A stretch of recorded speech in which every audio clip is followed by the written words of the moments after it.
Bien. Bueno, vamos a hablar del calor. ¿Qué es el calor?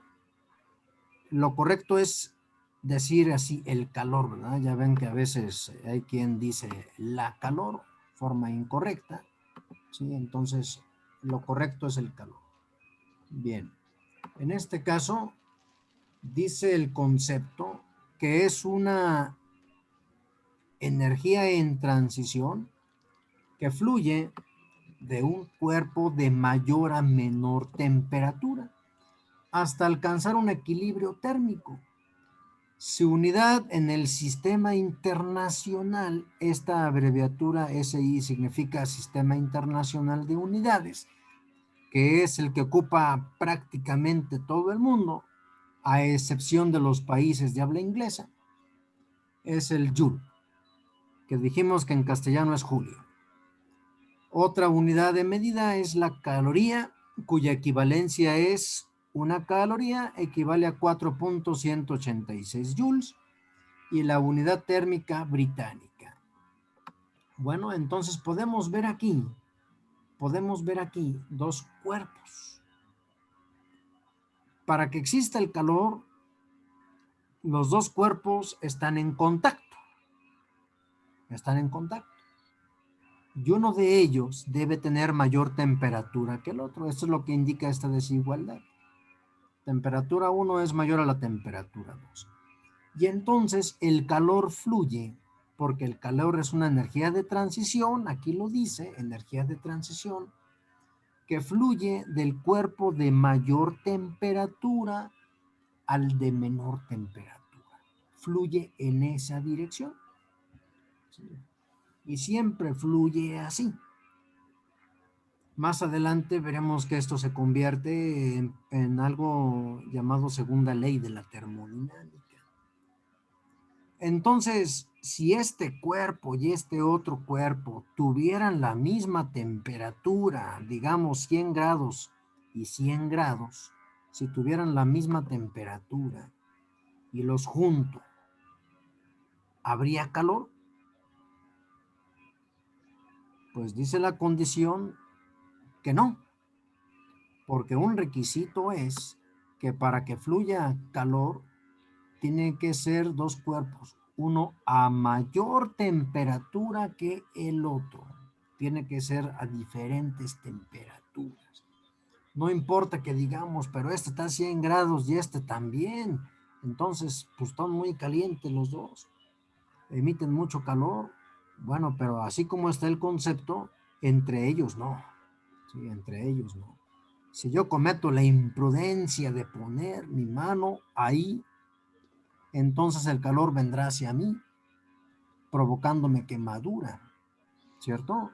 Provocándome quemadura porque el calor va a fluir hacia mí, de mayor temperatura a menor. Aquí lo interesante es, por ejemplo, bueno, si sabemos que el calor fluye siempre en esta dirección, ¿por qué si yo agarro un pedazo de hielo, me puede provocar quemadura el hielo?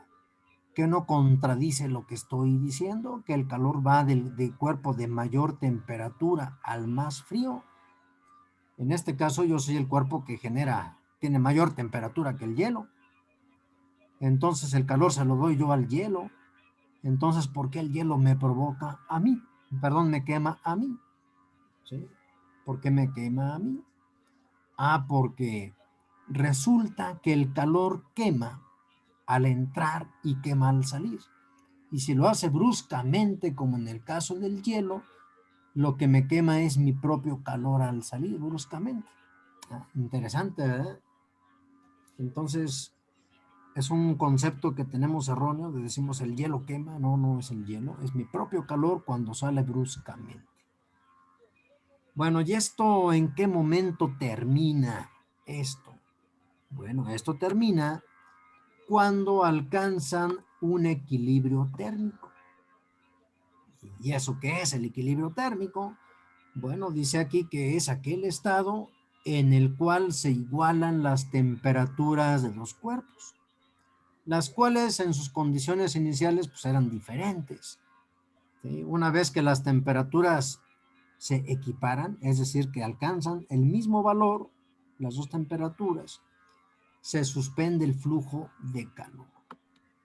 Bien, entonces este es el calor, una energía que fluye de un cuerpo de mayor a menor temperatura. Bueno, otros conceptos que nos van a ayudar a entender lo de la termodinámica es, por ejemplo, este del sistema termodinámico. Bueno, dice su concepto que es toda región que ocupa un volumen y tiene fronteras.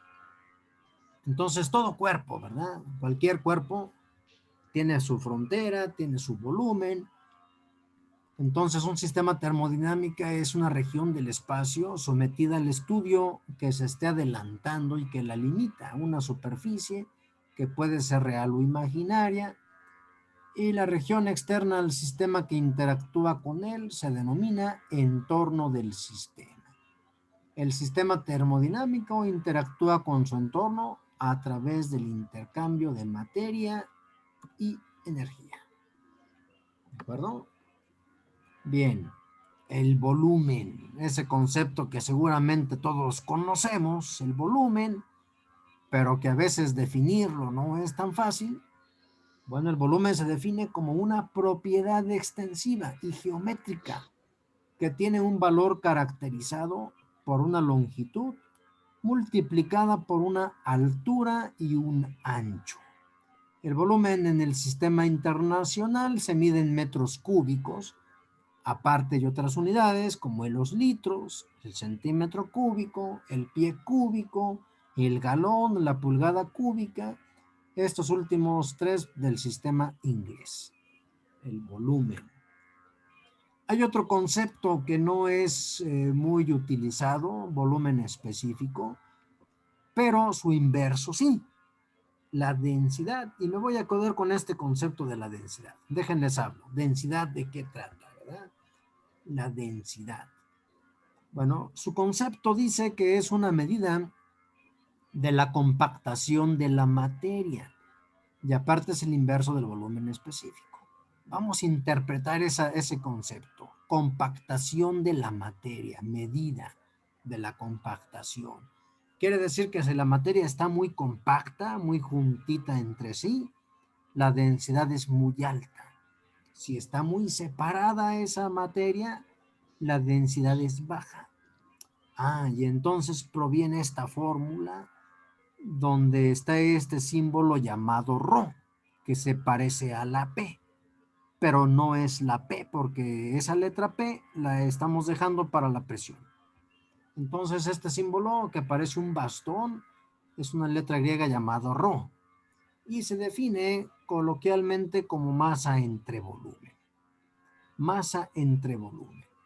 Y se destaca que la densidad y el volumen son inversos entre sí.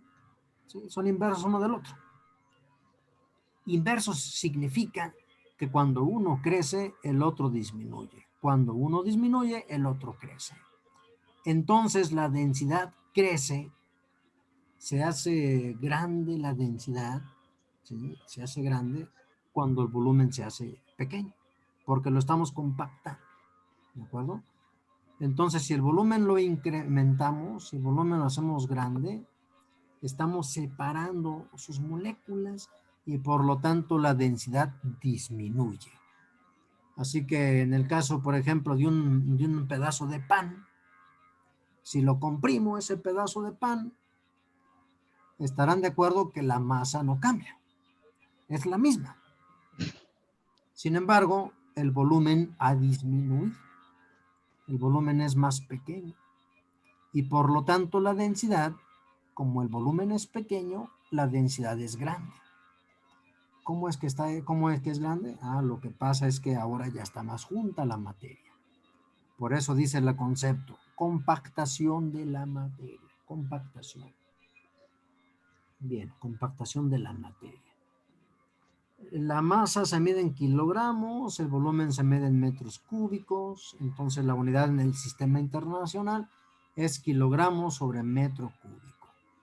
Y la densidad tiene la característica de que si, por ejemplo, ustedes tienen un anillo de oro y quieren verificar que realmente es de oro, pueden ustedes buscar cuál es la densidad del oro, ya se conoce.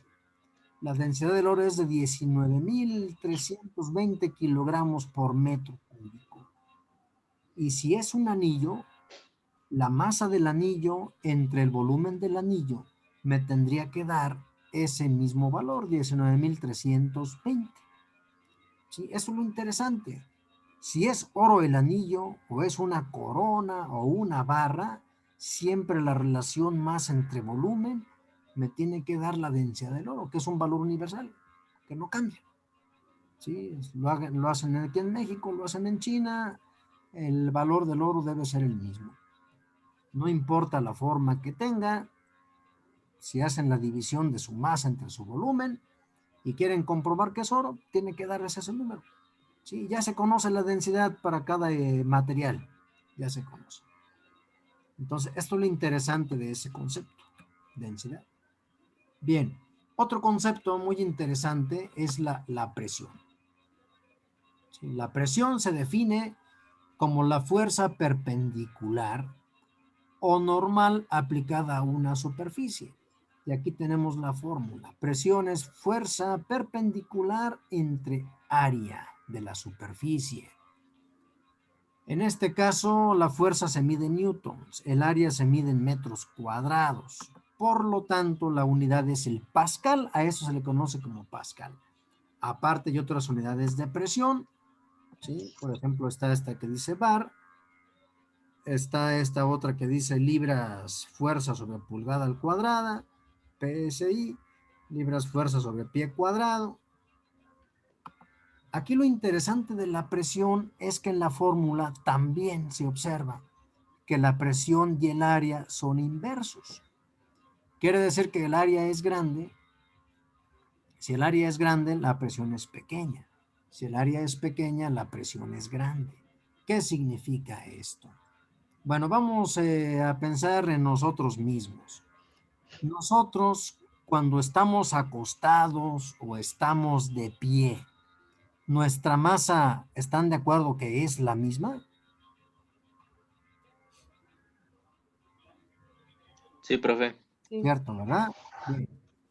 Ahora, una cosa es la masa y otra cosa es el peso.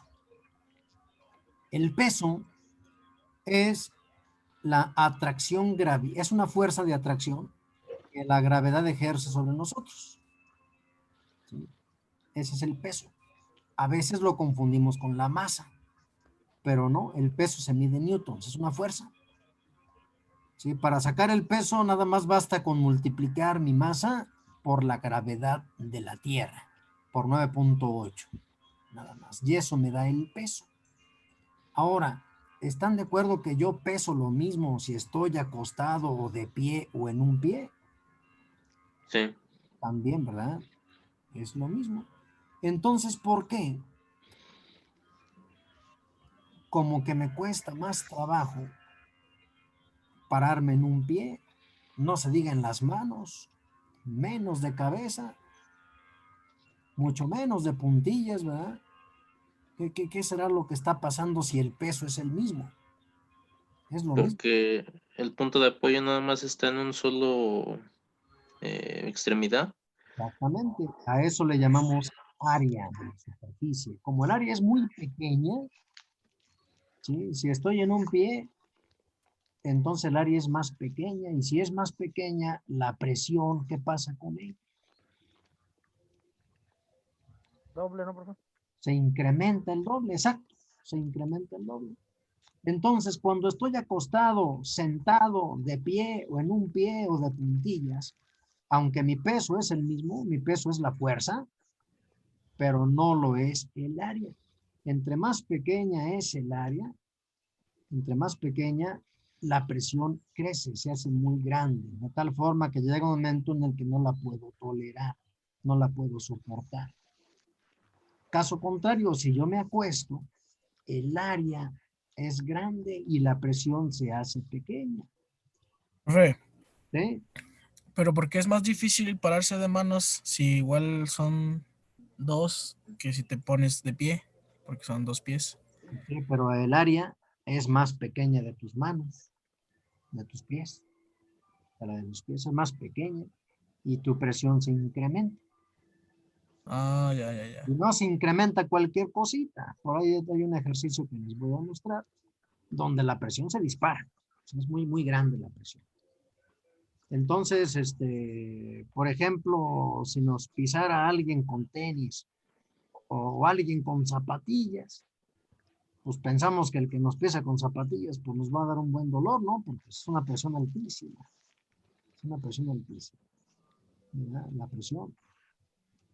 Por ejemplo, los faquires de la India que vemos que se apuestan sobre camas de clavos y que pues, argumentan que la concentración mental y todas esas cosas de rollos místicas, extrañas y raras, que en realidad no tienen nada que ver, ¿verdad?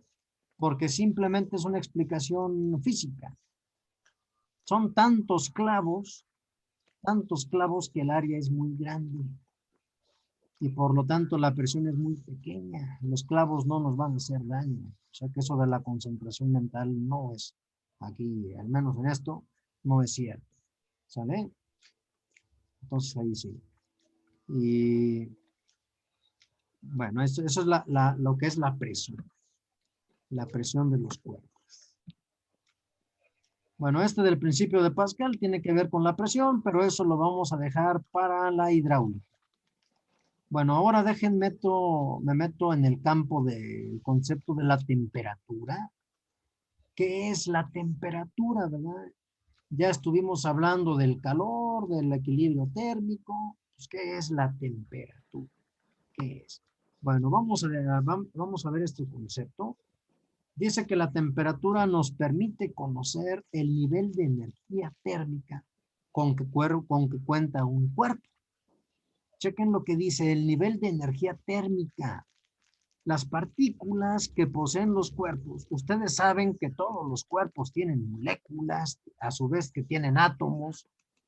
Entonces se sabe que esas moléculas están en movimiento, están vibrando. Tienen un movimiento, por lo tanto tienen velocidad. Y si tienen velocidad, tienen energía cinética, que es una energía asociada al movimiento. Así que la temperatura me está indicando, es una medición de la energía cinética promedio de esas moléculas. Cuando ustedes le transmiten calor a un cuerpo, le van a incrementar su temperatura, porque las moléculas van a empezar a vibrar más y más. Si entre más calor le generen o le transmitan energía, las moléculas van a empezar a vibrar más. Caso contrario, si lo enfrían, las moléculas irán deteniendo su movimiento. Eso es lo que irá pasando. Entonces,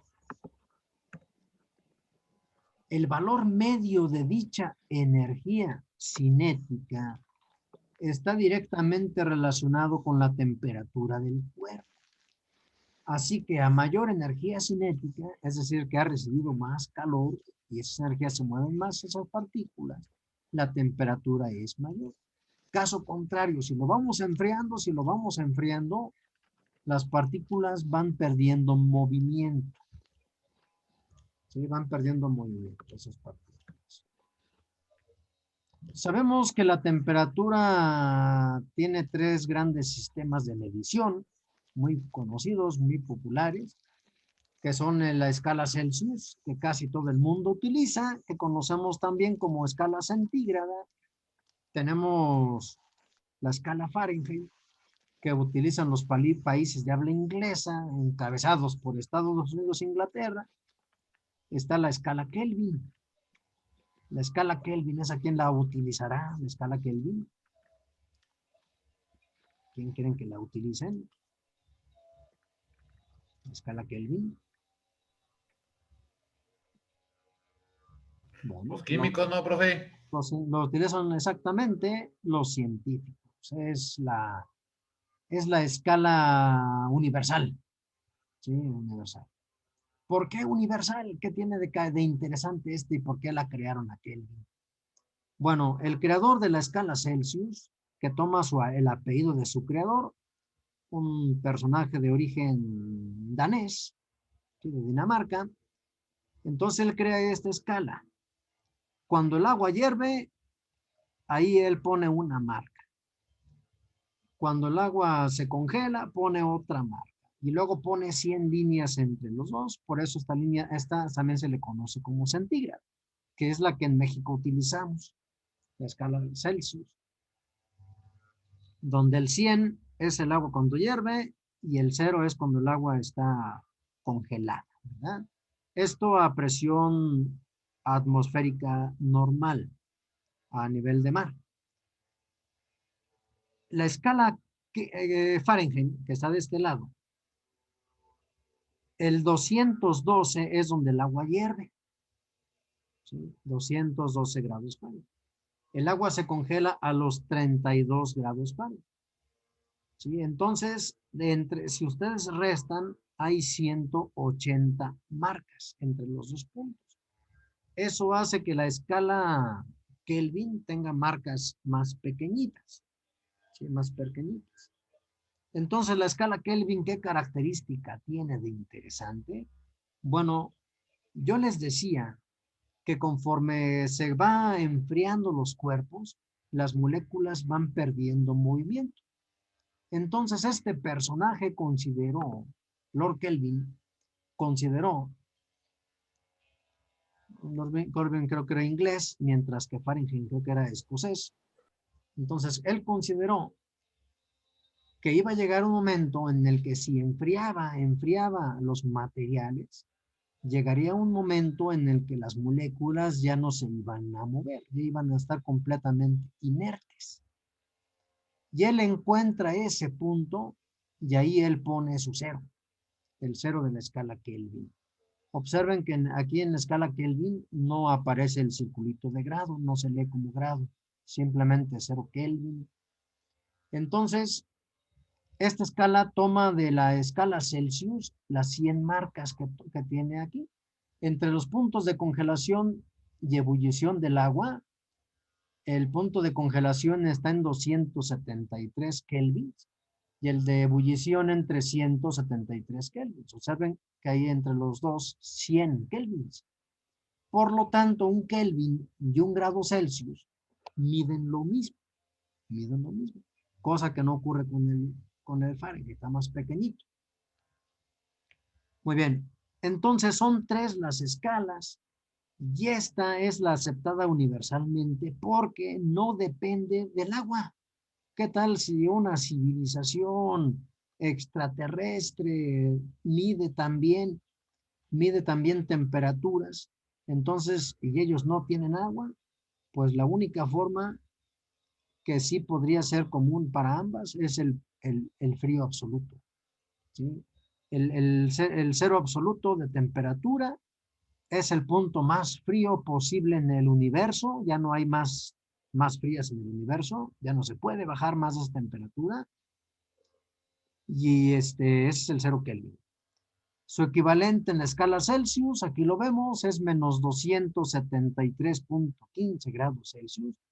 Y su equivalente en la escala Fahrenheit es menos 460 grados Fahrenheit. ¿De acuerdo, chavos? ¿Cómo se convierten entre ellos? Aquí están las fórmulas de conversión. La TC significa temperatura Celsius. La T es la Kelvin. La T con la F es la temperatura Fahrenheit. La T con la C es la temperatura Celsius. La primera me permite convertir de Kelvin a Celsius. Nada más basta con sustituir aquí el valor de Kelvin. Y si lo quiero al revés, pues debo despejar. Este menos se viene para acá, con positivo, y ahora yo podré convertir de Celsius a Kelvin. Esta otra convierte de Celsius a Fahrenheit. El valor de la escala Celsius se multiplica por 9, se divide entre 5 y se le suma 32. Y si lo quiero al revés, pues debo hacer el despeje. ¿Correcto? El despeje me quedaría temperatura Fahrenheit menos 32 por 5 9. Bien, y esta última que está aquí significa la variación de la escala Celsius es igual a la variación de la escala Kelvin. Yo les acabo de decir que un Kelvin y un grado Celsius son igual. cosa que no ocurre con la faringe, es más pequeñita. Muy bien. Esto fue entonces este tema.